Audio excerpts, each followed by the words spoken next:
নমস্কার বন্ধুরা, আজকে শুরু করতে চলেছি শ্রীকৃষ্ণ লীলা পুরুষোত্তম বইয়ের অষ্টম অধ্যায় বিশ্বরূপ দর্শন। এই ঘটনার পরে বসুদেব তাঁদের কুলপুরোহিত গর্গমুনিকে জ্যোতিষী বিচারের মাধ্যমে কৃষ্ণের ভবিষ্যৎ গণনা করবার জন্য নন্দ মহারাজের গৃহে পাঠালেন। গর্গমুনি ছিলেন একজন মহান ঋষি এবং কঠোর তপস্বী। তিনি ছিলেন যদুবংশীয় পুরোহিত। গর্গমুনিকে তার গৃহে আসতে দেখে নন্দ মহারাজ তৎক্ষণাৎ উঠে দাঁড়িয়ে করজোড়ে তাকে অভিবাদন করলেন এবং শ্রদ্ধাবনত চিত্তে প্রণতি জানালেন। ভগবানের থেকে অভিজ্ঞ জ্ঞানে তিনি গর্গমুনিকে অভ্যর্থনা জানালেন। ভগবানের থেকে অভিন্ন জ্ঞানে তিনি গর্গমুনিকে অভ্যর্থনা জানালেন। তিনি তাকে সুন্দর আসনে উপবেশন করতে দিলেন এবং বিনীতভাবে তাকে বললেন, হে মুনিবর, আপনি পূর্ণ অর্থাৎ ভগবত ভক্তির প্রভাবে পূর্ণকাম। অতএব আপনার প্রীতির জন্য আমি যে কী করব তা বুঝতে পারছি না। হে ভগবান, আপনার মতো মহাজনেরা যে নিজের আশ্রম পরিত্যাগ করে অন্যত্র গমন করেন, তা কেবল আমার মতো দীনচিত্ত গৃহব্রত মানুষের পরম মঙ্গল সাধনের জন্য, তাছাড়া আর কোনো কারণ নেই। প্রকৃতপক্ষে সাধু বা ব্রাহ্মণদের গৃহস্থদের গৃহে যাওয়ার কোনো প্রয়োজন নেই। গৃহস্থরা সাধারণত বিষয়ের চিন্তাতেই মগ্ন থাকে, তাই পারমার্থিক বিষয় তাদের বিশেষ কোনো অনুরাগ দেখা যায় না। কেউ যদি প্রশ্ন করে গৃহস্থরা তত্ত্বজ্ঞান লাভ করার জন্য সাধু বা ব্রাহ্মণদের কাছে যান না কেন, তার উত্তরে বলা হয়েছে যে গৃহস্থরা অত্যন্ত সংকীর্ণ চেতা। সাধারণত তারা মনে করে যে তাদের পারিবারিক কর্তব্যগুলোই হচ্ছে মুখ্য এবং আত্মজ্ঞান লাভ করার কথাটি হচ্ছে গৌণ। তাই তাদের এই দুর্দশাগ্রস্ত অবস্থা থেকে উদ্ধার করার জন্য কৃপাপরবশ হয়েই কেবল সাধু এবং মহাত্মারা গৃহস্থদের গৃহে যান। নন্দ মহারাজ জানতেন যে গর্গমুনি ছিলেন জ্যোতিষশাস্ত্রে সর্বতোভাবে অভিজ্ঞ একজন মহামুনি। জ্যোতিষশাস্ত্রের দ্বারা অতীন্দ্রিয় বস্তু সম্বন্ধে জ্ঞান লাভ করা যায়। এই শাস্ত্রের বলে পূর্বজন্মকৃত কর্ম এবং বর্তমান জন্মের সেই কর্মের ভাবী ফল জানতে পারা যায় এবং অতি স্পষ্টভাবে ভবিষ্যৎ দর্শন করা যায়। এই শাস্ত্রে গর্গমুনির গভীর পাণ্ডিত্য ছিল।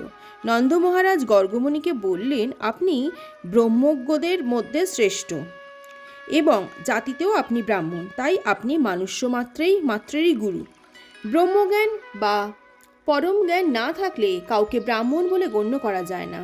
এই সম্বন্ধে শ্রীমদ্ভাগবতে ব্রাহ্মবিদাং শব্দটি ব্যবহার করা হয়েছে, যার অর্থ হচ্ছে যিনি ব্রহ্ম বা পরমেশ্বরকে যথাযথভাবে জানেন এবং অভিজ্ঞ ব্রাহ্মণ, ক্ষত্রিয় ও বৈশ্য আদি নিম্নতর বর্ণের সংস্কার সম্পাদন করে থাকেন। শূদ্রদের জন্য কোনো সংস্কারের বিধান নেই, তাই ব্রাহ্মণদের ক্ষত্রিয় এবং বৈশ্যদের গুরু বলে গণ্য করা হয়। নন্দ মহারাজ ছিলেন বৈশ্য এবং তিনি গর্গমুনিকে অতি উত্তম ব্রাহ্মণ বলে গণ্য করেছিলেন। তাই তিনি গর্গমুনিকে অনুরোধ করলেন তার দুই পুত্রের নামকরণ আদি সংস্কার করার জন্য। তিনি স্বীকার করলেন যে কেবল এই দুটি শিশুই নয়, সমস্ত মানুষের কর্তব্য হচ্ছে ব্রহ্মজ্ঞান সম্পন্ন যথাযথ ব্রাহ্মণকে গুরুরূপে বরণ করা। তাকে এইভাবে অনুরোধ করা হলে গর্গমুনি উত্তর দিলেন, এই শিশু দুটির বিশেষ করে কৃষ্ণের সংস্কার কর্ম করার জন্যেই বাসুদেব আমাকে এখানে পাঠিয়েছেন। আমি যদুকুলের পুরোহিত, তাই আমি যদি আপনার পুত্রের সংস্কার কর্ম নির্বাহ করি, তাহলে কংস হয়তো একে দেবকীর পুত্র বলে মনে করবে। জ্যোতিষ গণনার মাধ্যমে গর্গমুনি বুঝতে পেরেছিলেন যে কৃষ্ণ হচ্ছেন দেবকীর পুত্র, কিন্তু এখন তাকে নন্দ মহারাজের তত্ত্বাবধানে রাখা হয়েছে, যা নন্দ মহারাজ জানতেন না। পরোক্ষভাবে তিনি বললেন যে কৃষ্ণ ও বলরাম উভয়ই বাসুদেবের সন্তান। বলরাম যে বাসুদেবের পুত্র সকলেই জানতেন, কেননা তার মা রোহিণী তার জন্মের সময় বৃন্দাবনে ছিলেন, কিন্তু নন্দ মহারাজ কৃষ্ণের প্রকৃত পরিচয় জানতেন না। গর্গমুনি পরোক্ষভাবে জানিয়ে দিলেন যে কৃষ্ণ হচ্ছেন দেবকীর পুত্র। গর্গমুনি নন্দ মহারাজকে বললেন, পাপাত্মা কংস বুঝতে পারবে যে কৃষ্ণ দেবকীর ও বসুদেবের পুত্র। জ্যোতিষশাস্ত্রের বিচার অনুসারে দেবকীর কন্যা হওয়ার কথা নয়, যদিও সকলেই মনে করেছেন যে দেবকীর অষ্টম সন্তানটি হচ্ছে একটি কন্যা। এইভাবে গর্গমুনি নন্দ মহারাজকে পরোক্ষভাবে জানিয়ে দিলেন যে কন্যাটি আসলে যশোদার গর্ভজাত, আর এই কৃষ্ণ হচ্ছেন দেবকীর সন্তান এবং তাদের বিনিময় করা হয়েছিল। তার কন্যাটিও, যিনি হচ্ছেন দুর্গাদেবী, ইনিও কংসকে বলেছিলেন যে শিশুটি তাকে হত্যা করবে সে ইতিমধ্যেই অন্য কোথাও জন্মগ্রহণ করেছে। গর্গমুনি বললেন, আমি যদি আপনার ছেলের নামকরণ সংস্কার করি তাহলে হয়তো কংস সেই কন্যাটির ভবিষ্যৎবাণী স্মরণ করে এই শিশুটিকে হত্যা করবে, তাহলে আমাদের মহা অনিষ্ট হবে। গর্গমুনির কথা শুনে নন্দ মহারাজ বললেন, হে মণিবর, যদি আপনি কংসের কাছ থেকে এই শিশুটির এই রকম অনিষ্ট আশা করেন তাহলে এই ব্রজেই আমার আত্মীয় স্বজনের অজ্ঞাতসারে গোপনে কেবলমাত্র বৈদিক মন্ত্র উচ্চারণপূর্বক এই শিশু দুটির নামকরণ সংস্কার সম্পাদন করুন। আমার দ্বিজ তাই আপনাকে আমাদের কাছে পাওয়ার এই সৌভাগ্যের সদ্ব্যবহার করছি। আপনি দয়া করে অনাড়ম্বরে এদের নামকরণ সংস্কার সম্পাদন করুন। নন্দ মহারাজ গোপনে এই নামকরণ সংস্কার করতে চেয়েছিলেন। আবার সেই সঙ্গে তিনি গর্গমুনির উপস্থিতিরও পূর্ণ সুযোগ নিতে চেয়েছিলেন। নন্দ মহারাজ যখন গর্গমুনিকে এইভাবে অনুরোধ করতে লাগলেন তখন গর্গমুনি যত গোপনে সম্ভব নন্দ মহারাজের গোশালায় কৃষ্ণ ও বলরামের নামকরণ সংস্কার করলেন।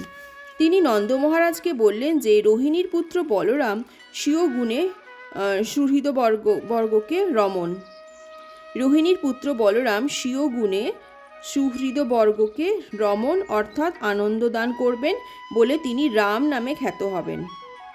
ভবিষ্যতে তিনি অমিত বলশালী হবেন, তাই তার নাম বলরাম হবে। এবং যেহেতু আপনাদের পরিবার ও যদুবংশকে তিনি অতি অন্তরঙ্গভাবে যুক্ত ও পরস্পরের প্রতি আকৃষ্ট করবেন, তাই এর নাম হবে সংস্কর্ষণ। অর্থাৎ গর্গমুনি রোহিণীর পুত্রটির 3টি নাম করলেন: বলরাম, বলদেব, সংস্কর্ষণ। বলরাম যে দেবকীর গর্ভজাত সন্তান এবং তাকে যে রোহিণীর গর্ভে স্থানান্তরিত করা হয়েছে সেই কথা তিনি গোপন রাখলেন। দেবকীর পুত্ররূপে কৃষ্ণ ও বলরাম হচ্ছেন সহোদর ভ্রাতা। তারপর গর্গমুনি নন্দ মহারাজকে বললেন, আপনার অন্নপুত্রটি বিভিন্ন যুগে বিভিন্ন বর্ণে তার শ্রীমূর্তি প্রকট করে থাকেন। প্রথমে তিনি শুক্ল, তারপর রক্ত এবং তারপর পীত এই 3টি বর্ণ ধারণ করে প্রকটিত হয়েছিলেন। সম্প্রতি তিনি কৃষ্ণ বর্ণে প্রকটিত হয়েছেন, তাই তার নাম কৃষ্ণ। আর তাছাড়া ইনি পূর্বে বাসুদেবের তনয় রূপে আবির্ভূত হয়েছিলেন, তাই তার আরেক নাম বাসুদেব। কেউ তাকে কৃষ্ণ নামে আর কেউ তাকে বাসুদেব নামে সম্বোধন করবে। তবে একটা কথা জেনে রাখবেন যে এই পুত্রটির বিভিন্ন লীলা অনুসারে অনেক নাম আছে। গর্গমুনি নন্দ মহারাজকে আরও ইঙ্গিত দিলেন যে গিরিরাজ গোবর্ধনকে ধারণ করার অলৌকিক লীলাবিলাসের জন্য তার নাম হবে গিরিধারী। গর্গমুনি ছিলেন ভূত, ভবিষ্যৎ এবং বর্তমানের এই ত্রিকালদর্শী, তাই তিনি বললেন, আমি এর সমস্ত কার্যকলাপ এবং সমস্ত নাম জানি, কিন্তু অন্যেরা তা জানে না। এই শিশুটি সমস্ত গোপ এবং গাভীদের আনন্দ দান করবেন। বৃন্দাবনে ইনি সকলের প্রিয় পাত্র হবেন এবং ইনি আপনার সমস্ত সৌভাগ্যের কারণ হবেন। এনার উপস্থিতির ফলে নানা রকম বিরোধিতা সত্ত্বেও আপনি সব রকমের বিপদ থেকে উদ্ধার পাবেন। গর্গমুনি আরও বলেন যে, হে ব্রজরাজ, পূর্বে বহুবার এই শিশুটি রাজনৈতিক গোলযোগের সময় দুষ্কৃতকারীদের হাত থেকে সাধুদের রক্ষা করেছেন। আপনার এই পুত্রটি এত শক্তিশালী যে কেউ যদি এর ভক্ত হয় তবে তার আর কখনো শত্রুদের দ্বারা উৎপীড়িত হতে হয় না। দেবতারা যেমন সর্বদাই বিষ্ণুর দ্বারা রক্ষিত হন, তেমনি আপনার এই সন্তানের ভক্তরাও সর্বদাই পরমেশ্বর ভগবান নারায়ণের দ্বারা রক্ষিত হবেন। এই শিশুটি নারায়ণের মতো বল, বীর্য, শ্রী, ঐশ্বর্য লাভ করবেন। তাই আমি আপনাকে বলবো যে অত্যন্ত সাবধানতার সঙ্গে এই শিশুটিকে প্রতিপালন করুন, যাতে ইনি সব রকম বিপদ থেকে মুক্ত হয়ে স্বচ্ছন্দে বর্ধিত হতে পারেন।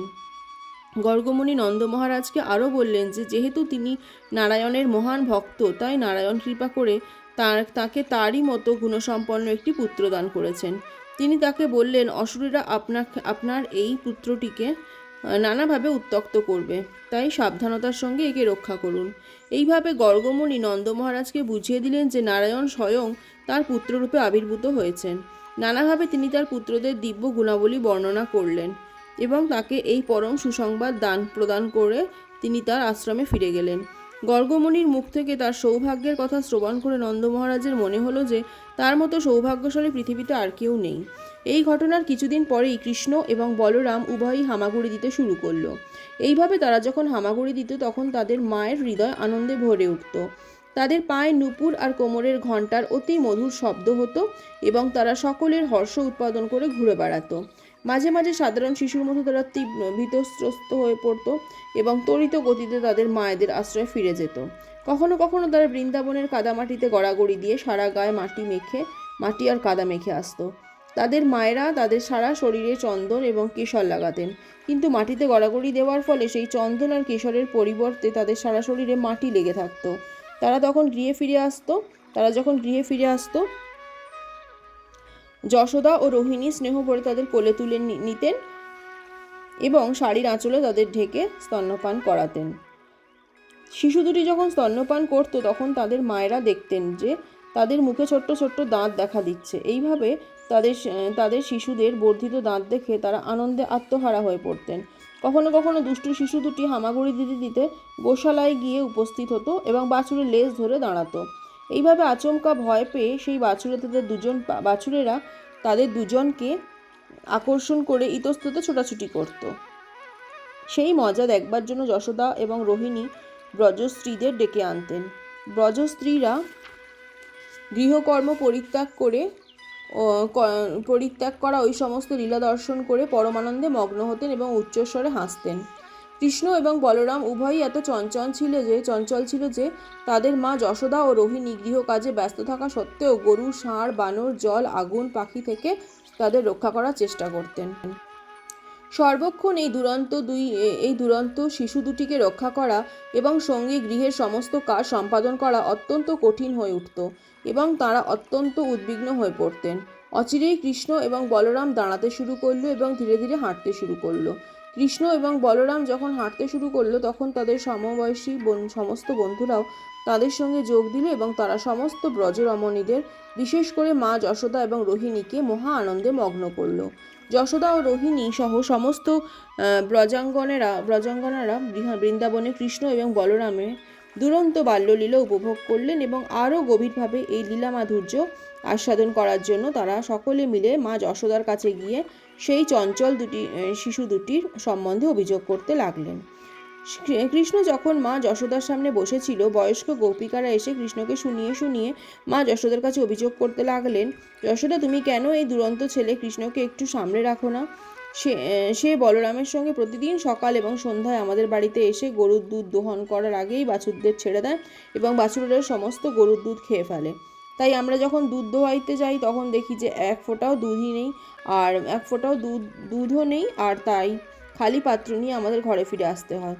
আমরা যখন কৃষ্ণ এবং বলরামকে এই কর্মের জন্য শাসন করি তখন তারা হাসতে থাকে। আমরা তখন কিছুই করতে পারি না, আর আমাদের দই আর মাখন চুরি করেও কৃষ্ণ আর বলরাম খুব আনন্দ পায়। সেই মাখন আর দই চুরি করার সময় যখন আমরা তাদের ধরে ফেলি তখন তারা বলে, কেন তোমরা বলছো যে আমরা চুরি করেছি? তোমরা কি মনে করো আমাদের বাড়িতে দই মাখনের কোনো অভাব আছে? কখনো কখনো তারা দই, মাখন আর দুধ চুরি করে বাঁদরদের মধ্যে তা বিতরণ করে দেয়। সেগুলি খেয়ে বাঁদরদের যখন পেট ভরে যায় এবং তারা যখন আর খেতে পারে না তখন কৃষ্ণ ও বলরাম তিরস্কার করে বলে, এই দই, মাখন আর দুধগুলো এত বাজে যে বাঁদরেরাও পর্যন্ত এগুলো খায় না। আর তখন তারা সমস্ত পাত্রগুলি ভেঙে ফেলে, এদিক ওদিক ছড়িয়ে দেয়। আমরা যদি আমাদের দুধ, মাখন, দই কোথাও লুকিয়ে রাখি, তোমাদের কৃষ্ণ আর বলরাম সেগুলি খুঁজে বার করে। অন্ধকারে লুকিয়ে রাখলেও তাদের শরীরের মণিমাণিক্যের জ্যোতিতে তারা সেগুলি খুঁজে বার করে।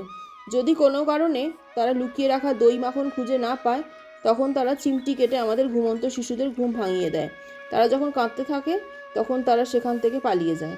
আমরা যদি আমাদের দই আর মাখন শিকায় ঝুলিয়ে রাখি তাহলে তারা উদুখল এবং কাঠের বাক্স জড়ো করে সেগুলি পারবার আয়োজন করে। আর তারা যদি নাগাল না পায় তাহলে তারা পাত্র ফুটো করে দেয়। তাই আমাদের মনে হয় যে তোমাদের এই শিশু দুটিকে শাসন করা উচিত। এই কথা শুনে যশোদামা বললেন, ঠিক আছে, অন্ধকারে লুকিয়ে রাখা তোমাদের মাখনগুলি কৃষ্ণ যাতে আর না দেখতে পায় সেজন্য আমি তার গায়ের সমস্ত অলঙ্কারগুলি খুলে রাখবো। তখন গোপিকারা বলতেন, না না, সেটা করো না, তার গায়ের অলঙ্কারগুলি খুলে নিলে লাভ কি? এই শিশু দুটি যে কে তা আমরা জানি না। অলংকার ছাড়াই এদের শরীর থেকে এমন একটা জ্যোতি বেরোয় যে অন্ধকারেও এরা সব কিছু দেখতে পায়। তখন মা যশোদা তাদের বলতেন, ঠিক আছে, তাহলে তোমাদের দই আর মাখনগুলো খুব সাবধানে লুকিয়ে রাখো, যাতে তারা সেগুলি আর চুরি করতে না পারে। গোপিকারা উত্তর দিতেন, হ্যাঁ, আমরা তো তাই করি, কিন্তু অনেক সময় আমরা গৃহকাজে এত ব্যস্ত থাকি যে এই দুরন্ত শিশু দুটি আমাদের বাড়িতে ঢুকে সব কিছু লণ্ডভণ্ড করে দেয়। কখনো যদি আবার আমরা তাদের ওরে ওরে চোর বলে তিরস্কার করি, তখন কৃষ্ণ তুমিই চোর, আমি হচ্ছি আসল গৃহস্বামী বলে প্রগল্ভতা প্রকাশ করে। কখনো তারা আমাদের সুপরিষ্কৃত ঘরের মেঝেতে প্রস্রাব করে দেয় এবং থুতু ফেলে। তোমার এই ছেলেটিকে এখন দেখো, এই সমস্ত অভিযোগগুলি সে শুনছে। সারাদিন ধরে তারা আমাদের এই দই আর মাখন চুরি করার আয়োজন করে আর এখন তোমাদের কাছে শান্তশিষ্ট সাধুর মতো বসে আছে। তার মুখের দিকে একবার তাকিয়ে দেখো।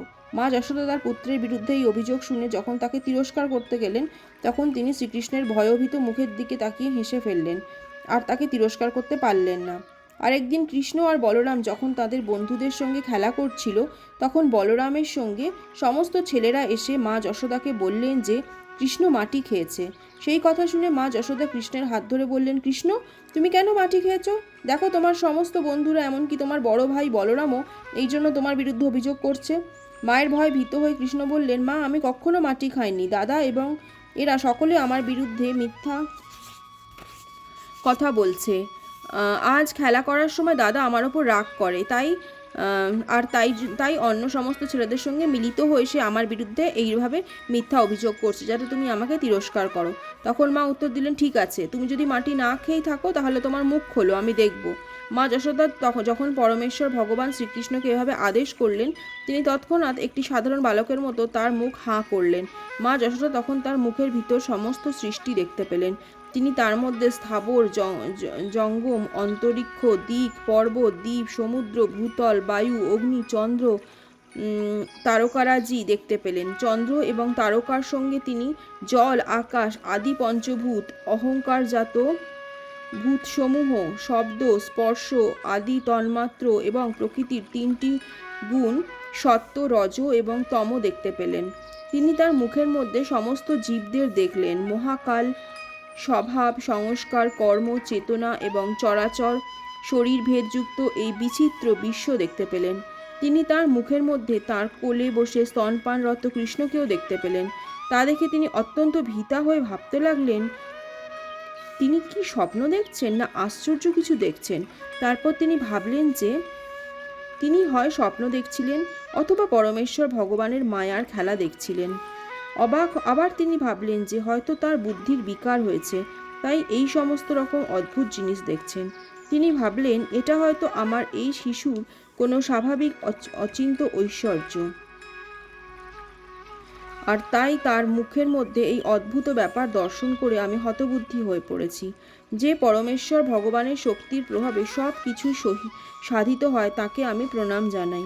তারপর তিনি বললেন, সেই পরমেশ্বর ভগবানকে আমিও আমার প্রণাম জানাই, যার মায়ার প্রভাবে আমি মনে করছি যে নন্দ মহারাজ আমার পতি এবং কৃষ্ণ আমার পুত্র। আমি মনে করছি যে নন্দ মহারাজ সমস্ত সম্পত্তি আমার এবং সমস্ত গোপ এবং গোপাঙ্গনারা আমার প্রজা। পরমেশ্বর ভগবানের মায়ার শক্তির প্রভাবেই এই সমস্ত ভ্রান্ত ধারণা হয়ে থাকে। তাই আমি তাকে আমার প্রণতি জানাই, তিনি যেন সর্বদা আমাকে রক্ষা করেন। মা যশোদা যখন এইভাবে অতি উন্নত দার্শনিক বিচার করছিলেন, শ্রীকৃষ্ণ তখন তার স্বরূপ শক্তি যোগমায়ার দ্বারা পুত্র স্নেহময়ী যশোদাকে আবার মোহিত করে ফেললেন। মা যশোদা তখন সব রকমের দার্শনিক বিচারের কথা ভুলে গেলেন এবং কৃষ্ণকে আবার তাঁর পুত্র বলেই মনে করলেন। তাকে কোলে তুলে নিয়ে তিনি বাৎসল্য রসে অভিভূত হয়ে পড়লেন। তারপর তিনি ভাবতে লাগলেন, জ্ঞানের স্থূল প্রক্রিয়ার দ্বারা কৃষ্ণকে কখনোই জানা যায় না। সমস্ত বেদে, উপনিষদে, সাংখ্য এবং যোগ শাস্ত্রে যার মাহাত্ম্য কীর্তিত হয়েছে, যশোদা দেবী সেই হরিকে তার পুত্র বলে মনে করতে লাগলেন। মা যশোদা অবশ্যই পূর্বজীবনে অনেক পুণ্য অর্জন করেছিলেন, যার ফলে পরমেশ্বর ভগবান তার পুত্ররূপে তাঁর স্তনপান করেছিলেন।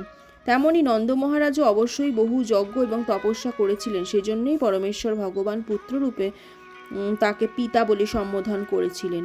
কিন্তু আশ্চর্যের বিষয় যে বাসুদেব এবং দেবকী কৃষ্ণের এই অপূর্ব মধুর্যমণ্ডিত বাল্যলীলার দিব্য আনন্দ উপভোগ করতে পারলেন না, যদিও কৃষ্ণ ছিলেন তাঁদেরই পুত্র। বহু মুনি ঋষি এবং মহাত্মারা শ্রীকৃষ্ণের বাল্যলীলায় মাহাত্ম্য কীর্তন করে থাকেন, কিন্তু বসুদেব এবং দেবকী ব্যক্তিগতভাবে এই বাল্যলীলার রস আস্বাদন করতে পারলেন না। সেই সম্বন্ধে সুখদেব গোস্বামী পরীক্ষিত মহারাজকে বলেছিলেন, বাসুদেব দ্রোণ এবং তাঁর পত্নী ধরা ব্রহ্মার দ্বারা প্রজা সৃষ্টি করবার জন্য আদিষ্ট হন। তারা যখন ব্রহ্মার কাছে প্রার্থনা করেছিলেন পৃথিবীতে জন্মগ্রহণ করলে যেন তারা পরমেশ্বর ভগবান শ্রীকৃষ্ণের পরম মাধুর্যময় বাল্যলীলায় মগ্ন হতে পারেন। কৃষ্ণের তার সঙ্গে তাদের ভালোবাসার সম্পর্ক যেন এত গভীর হয় যে সেই লীলা শ্রবণ করার ফলে মানুষ জন্ম মৃত্যুর বন্ধন থেকে উদ্ধার পেতে পারে। ব্রহ্মা তথাস্তু বলে তাদের সেই সব বর দান করলেন এবং তার ফলে দ্রোণ নন্দ মহারাজ রূপে বৃন্দাবনে আবির্ভূত হন এবং মা যশোদা নন্দ মহারাজের পত্নী রূপে আবির্ভূত হন। এইভাবে নন্দ মহারাজ এবং তার পত্নী যশোদা পরমেশ্বর ভগবানকে তাদের পুত্র রূপে প্রাপ্ত হয়ে তার প্রতি অনন্য ভক্তি লাভ করেন। সমস্ত গোপ এবং গোপাঙ্গনারাও কৃষ্ণের সঙ্গলাভে ধন্য হয়ে স্বাভাবিকভাবেই ভিন্ন ভিন্ন রসে তার প্রতি আসক্ত হন। তাই ব্রহ্মার আশীর্বাদ পূর্ণ করবার জন্য শ্রীকৃষ্ণ তার অংশ প্রকাশ বলরাম সহ আবির্ভূত হয়ে ব্রজবাসীদের দিব্য আনন্দ সমুদ্রে নিমজ্জিত করার জন্য তাদের বিবিধ বাল্যলীলা প্রকট করেন। ইতি লীলা পুরুষোত্তম শ্রীকৃষ্ণ গ্রন্থের বিশ্বরূপ দর্শন নামক অষ্টম অধ্যায়ের ভক্তি বেদান্ত তাৎপর্য সমাপ্ত হলো। ধন্যবাদ বন্ধুরা, সাথে থাকার জন্য। খুব শিগগিরই পরবর্তী অধ্যায় নিয়ে আপনাদের সাথে আবার দেখা হচ্ছে। নমস্কার, ভালো থাকুন।